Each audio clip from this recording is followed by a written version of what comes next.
Bom, vamos lá, ó. Para a gente poder entender um pouquinho a primeira lei de Ohm, U igual a R vezes I, né? Olha só que bacana. Imagina que você tem um condutor, um pedaço de fio, tá? Esse pedaço de fio metálico possui os chamados elétrons livres, certo? Então, por eles estarem livres, eles vão ter facilidade de se movimentar nesse condutor. Porém, não é simples assim, ele deu vontade, ele vai querer se movimentar no condutor. A não ser no movimento de girar ao redor de um átomo, né, na eletrosfera ao qual ele está ligado, do átomo ao qual ele está ligado, ele não vai sair andando nesse condutor aleatoriamente.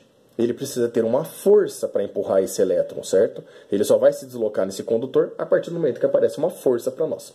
Então, nós vamos fazer de uma forma simplificada aqui, sem entrar muito em detalhes de como funciona realmente, mas olha que bacana.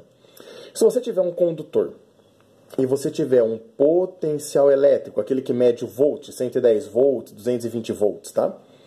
E um outro potencial elétrico do outro lado, na outra extremidade. Mas esses potenciais forem de mesmo valor, significa que a diferença de potencial nos extremos desse condutor é zero, certo? Isso significa que não cria campo elétrico, porque para ter campo elétrico, o campo ele sempre vai do maior potencial para o menor potencial. Então, nessa primeira situação, a nossa diferença de potencial é zero, portanto, o campo elétrico também vale zero. Aqui você pode pensar naquela equação do E de U, lembra? Como a DDP é zero, o campo acaba sendo zero também para nós, certo? Se o campo é zero, lembra da FEC?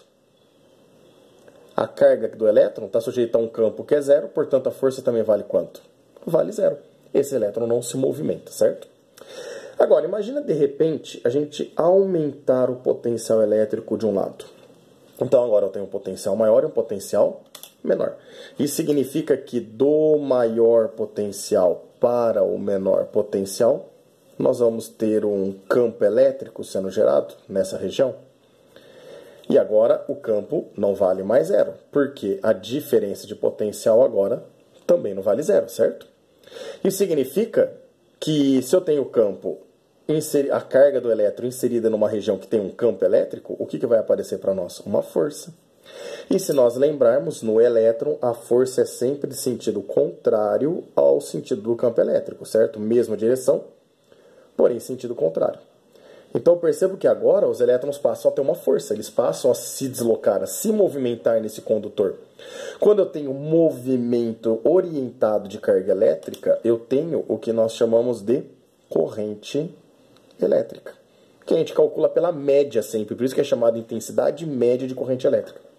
E por convenção, como essa corrente elétrica sempre vai ser positiva, porque não existe intensidade negativa, é como se eu estivesse pensando em movimento de cargas positivas, né? Então, se os elétrons eles vão para a esquerda, é porque as cargas positivas iriam para onde? Para a direita. Então, por convenção, a gente adota que o sentido da corrente elétrica é sempre contrário ao movimento dos elétrons. Fechou até aqui?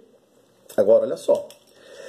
Esse material, obviamente, que ele cria uma resistência. Ele não quer deixar esses elétrons se movimentar. Essa resistência que ele cria é o que nós chamamos de resistência elétrica. Ué, e como é que eu faço para vencer essa resistência elétrica? Bom, é simples. Quando o potencial era igual, não tinha diferença de potencial. Então, os elétrons não se movimentavam. Se eu aumentasse um pouquinho o potencial, como é muito pequena a diferença de potencial, muito provavelmente os elétrons ainda não iam conseguir se movimentar. Apesar de aparecer uma força, essa força não ia ser suficiente para desprender o elétron daquele átomo ao qual ele está preso. Então o que eu precisava fazer? Aumentar a DDP.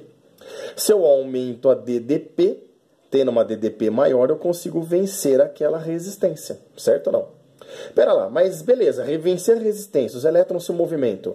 E se eu continuar aumentando a DDP? Ué, se eu continuar aumentando a DDP, eu aumento a intensidade do campo, aumento a força, faço os elétrons se moverem mais rapidamente?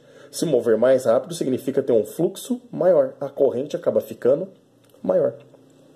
Então perceba que a primeira lei de Ohm relaciona essas três grandezas.